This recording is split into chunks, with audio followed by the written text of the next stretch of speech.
on, not in a loving manner, a pregnant person. I mean, was she pregnant at the time? Yes, Your Honor. So if, you know, She's I- requesting, and I'm sorry, Judge, may I speak? sure. She's requesting it for her convenience. They've been doing custody exchanges for the last almost a year through a third-party person, and it's her request. She reached out to me, filled out an affidavit of non-prosecution and requested that. So I'm not following that. So if you all want to withdraw your plea now, you can, but I am not doing a no harmful or injurious contact for somebody who's 23 CR 3546, State of Texas versus Larry Casillas. Can I have parties announced for the record for the state? Thanks to the state of Texas. Defense? Elizabeth Russell for Larry Casillas. Are you Larry Casillas? Counsel, have you received all the discovery? Did you review it with your attorney? I have reviewed. I'm sorry, with your client. Yes, Judge. Court will find that the state is in compliance with discovery, showing you what's entitled application for deferred adjudication or community supervision. Did you review that with your attorney? Did you understand it? Yes, Your Honor. And did you sign it? Yes, ma'am. Showing you what's entitled true bill of indictment. Did you review that with your attorney? Did you understand it? Yes, Your Honor. Counsel, do you waive the reading of the indictment? We do, Judge. State, are you proceeding on the indictment as presented? Um, That appears to be a yes. That's it. we're proceeding on count one. All right, there's only one count in the indictment. Yes. All right. Showing you what's entitled court admonishments and defendants waivers and affidavit of admonitions. Did you review that with your attorney? Did you understand it? Did you sign it in all the appropriate places? Yes, Your Honor. Did you understand you're charged with assault of a pregnant person? That's a third-degree felony. The range of punishment is anywhere from 2 to 10 years in prison and up to a $10,000 fine. Did you understand? Yes, Your Honor. All right, we can go off the record. I'm looking at this plea bargain agreement. And there's to be no harmful or injurious contact with Stephanie Ortiz. That's her by her request, Judge. I'm We not filed an following. I'm not going to follow that. Right here is a perfect example of where courtroom law and human emotion collide head-on. The victim may be requesting contact, but Judge Boyd is laser-focused on the safety implications. In Texas, even if a victim asks for leniency, the court doesn't have to honor that request, especially in domestic violence cases. Why? Because patterns of abuse often come with cycles of forgiveness that put victims back in harm's way. And let's be real, the fact that this case involves assaulting someone who was pregnant raises the stakes through the roof. Do you think Judge Boyd is being overly cautious here, or is she 100% right to shut this down? Drop your thoughts below. Even though that's her request. No, I mean, no, even though it's a request, according to what I'm about to receive, he is a person who is hitting on, not in a loving manner, a pregnant person. I mean, was she pregnant at the time? Yes, Your Honor.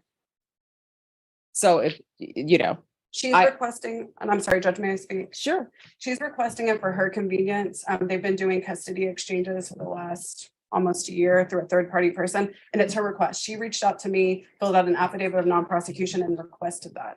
So I'm not following that. So if you all want to withdraw your plea now, you can, but I am not doing a no harmful or injurious contact for somebody who's accused, and I haven't read the, the steps yet, who's accused of hitting a pregnant person. that's fine, Judge. They're no longer in a relationship. The only relationship is for the benefit of their children. He has no interest in communicating with her beyond that. All right, so I'm not going to follow that. So y'all have a choice. Either you can go to jury trial, or either you all can change that part of your plea bargain agreement. We're proceeding with the no contact, Judge. All right, if you all want to change that. Court will find there's sufficient evidence to find you guilty. The court will defer finding of guilt as you've applied for deferred adjudication. Are we proceeding with sentencing? We are, Judge. Anything you wish to say on behalf of your client? Judge, we would just request that you follow the agreement between the state and defense. Mr. Casillas is wanting to move forward in a direction that's appropriate for his children. He understands what went wrong, and he wants to take full responsibility for that. And he has had no issues since the arrest on this date, and they have been successfully co-parenting since that time. There was a CPS case, Judge, that was closed out for no finding. All right, how old are you? 21, Your Honor. How many children do you have? 2, Your Honor. What are their ages? 1 year and 6 months. 1 year and what? 1 year and 6 months. Are you employed? Yes, Your Honor. What do you do? I work at Amazon at Facility Warehouse. This is one of those moments where the judge's question slices straight to the core, And the defendant's answer? Weak, vague, and filled with deflection. I wasn't in the right state of mind might explain a heated argument, but it doesn't explain repeated physical violence, especially against a pregnant woman. What makes this so heavy is that the defendant has two very young children who are learning what love looks like from their parents' actions. And if that example is love equals violence, the cycle risks repeating for another generation. Imagine being told by a judge that your daughter might grow up with someone just like you and that it's your fault. All right, so why do you keep hitting on Stephanie Ortiz? At one point, I'm assuming you loved her because you have children with her. Yes, ma'am. So why do you keep hitting on her? It was just me not being in the right state of mind, me letting my feelings get to myself and not just thinking right and thinking straight. That makes no sense to me.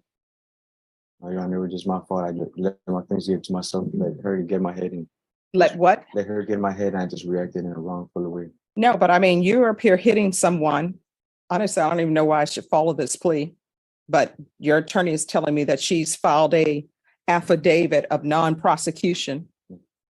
But according to this, she was pregnant and she was going to be induced that day, and you decided to put your hands on her. I don't understand how is she getting in your head that you would be hitting a pregnant woman who's about to deliver your child.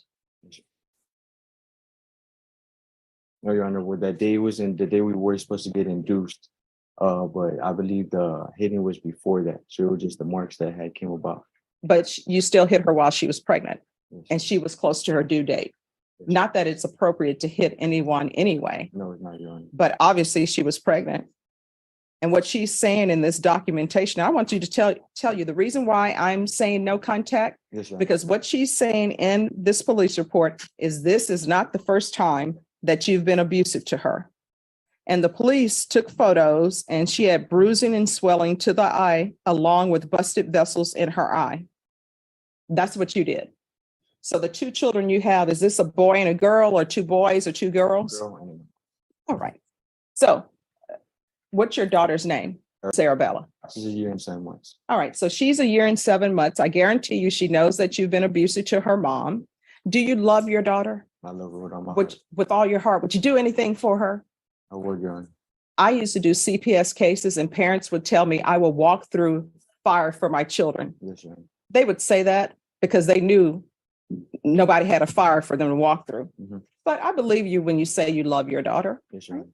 So how would you feel if your daughter became of age and she ends up with somebody like you who hits on her? Would you be okay with that? I'll be very upset, Your Honor. And so your daughter is learning what it means to show love is to hit on people, and might makes right. Your Honor, that's You're going to have to change your ways. yes, You Your are Honor. not to have any contact with Stephanie Ortiz. And anybody else you get into a relationship yet, don't let them meet your publicist. Let them meet you and tell them, hey, want to let you know, I had this abusive acts in my background, Yes, Your Honor. because then they can make an informed decision about whether or not they want to date you. You understand? Yes, Your Honor. Now, this sentence is interesting. 6 years of deferred adjudication isn't prison time, but it's no walk in the park either. It's essentially a probation-like deal, where if the defendant violates any conditions, the judge can instantly convict and send him to prison for up to the full sentence. Add in 200 hours of community service, mandatory parenting classes, a batterer's intervention program, and strict no-contact rules, and you've got a legal leash that's very short. This is Judge Boyd's way of giving someone a shot at rehabilitation while keeping every safeguard in place. Question for you. If you were the judge, would you have gone with probation or prison? All right, this is what the court is going to do. The court is going to sentence you to 6 years deferred adjudication.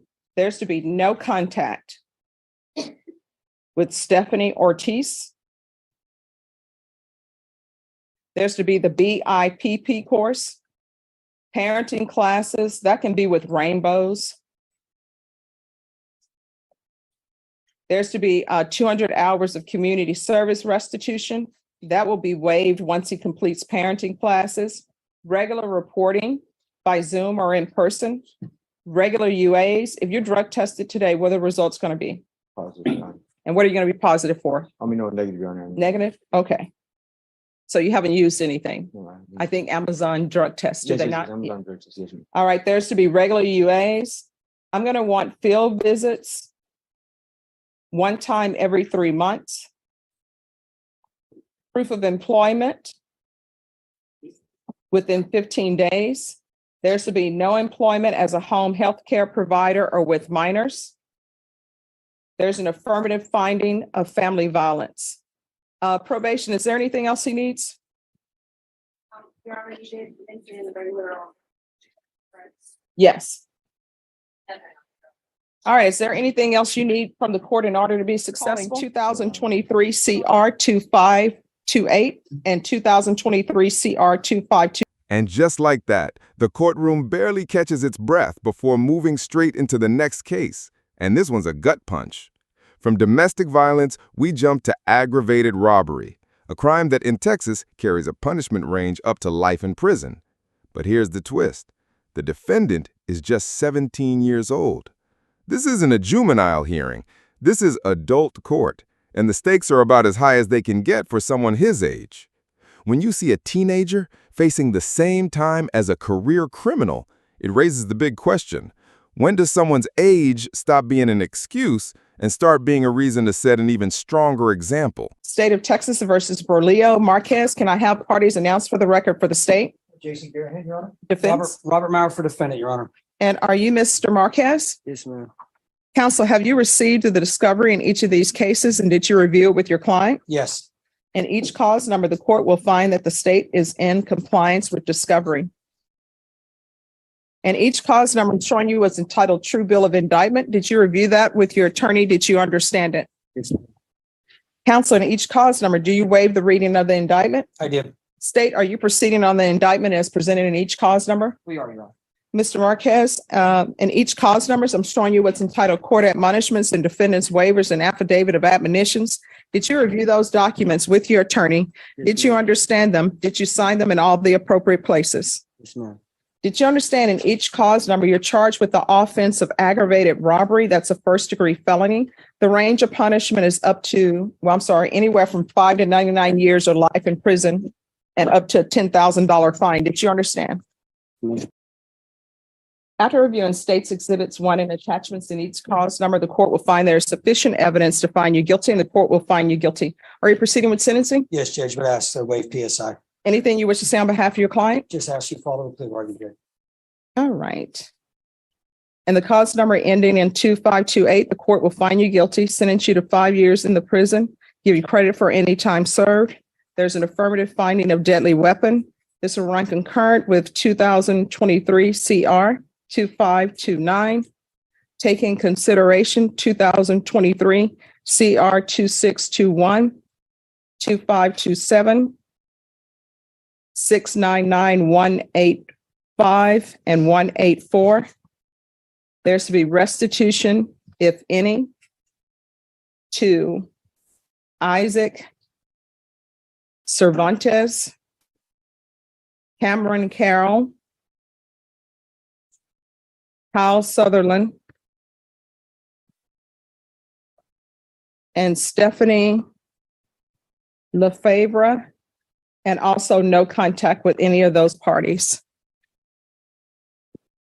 And then in cause number ending in 2529, court is finding you guilty, sentence you to 5 years in the prison, credit for any time served, concurrent with 2023 CR 2528, taking consideration 2023 CR 2621, 2527, County Court Cause number 699-185, 184, no contact, and restitution to the following: Isaac Cervantes, Cameron Carroll, Kyle Sutherland, and Stephanie Lefebvre. I'm pronouncing that name all sorts of ways. I apologize to Stephanie. All right. Did you review the document entitled Trial Court Certification of Defendants' Rights to Appeal with your attorney? Did you understand it and did you sign it? Yes, ma'am. All right, because this is a plea bargaining agreement, because I followed your plea bargaining agreement, and because you waived your right to appeal, you do not have the court's permission to appeal. Do you understand? Yes, ma'am. Because this is a felony conviction, you're not allowed to own or possess any weapons or ammunition. If you have a question over what a weapon or ammunition is, you need to speak to an attorney. Do you understand? Yes, ma'am. All right, we're off the record. How old are you? 17. You're 17 and you're doing this foolishness. When Judge Boyd hears 17, you can almost feel the air change in the room. There's a mix of disbelief and disappointment in her tone, because here's a kid barely out of high school already heading to serve time alongside murderers and career criminals. And she's right. Prison isn't just about punishment. It's an environment that can either break you or make you harder. The judge warns him not to become institutionalized and even pushes for him to take college classes while inside. It's a rare moment of both stern warning and genuine care. Here's the question. Do you think prison can reform someone this young, or is this a path that's already set in stone? Things, if you want things, you got to get a job so you can have things. You understand? Yes, ma'am. For a 17-year-old, you've chosen a hard road for yourself because you're going to prison, 17. And you're going to be in prison with a bunch of people who are there for murders and other things. When you go to prison, don't become institutionalized. You're 17, you still have a chance to make something out of yourself and do better in your life. So keep your head down and do your time and try to improve yourself. You can even take college classes while you're at the prison. And if you dropped out of school and don't have your high school diploma, you can get your high school diploma while you're there. So don't come out of prison having just wasted time, okay? All right, good luck to you. Thank you, Judge. Two very different defendants, two very different crimes, and yet the message from Judge Boyd is crystal clear. Accountability comes first. For Larry Casas, it means strict probation and zero tolerance for further abuse, with the shadow of a prison sentence always looming. For Bro Marquez, it's a harsh but direct wake-up call that, at 17, his life can still turn around, but only if he chooses to make it happen. These cases are powerful reminders that the justice system isn't just about punishment. It's about choices, consequences, and sometimes second chances. If you found this case as shocking as we did, make sure to hit that like button, share your thoughts in the comments, and don't forget to subscribe for more jaw-dropping courtroom breakdowns.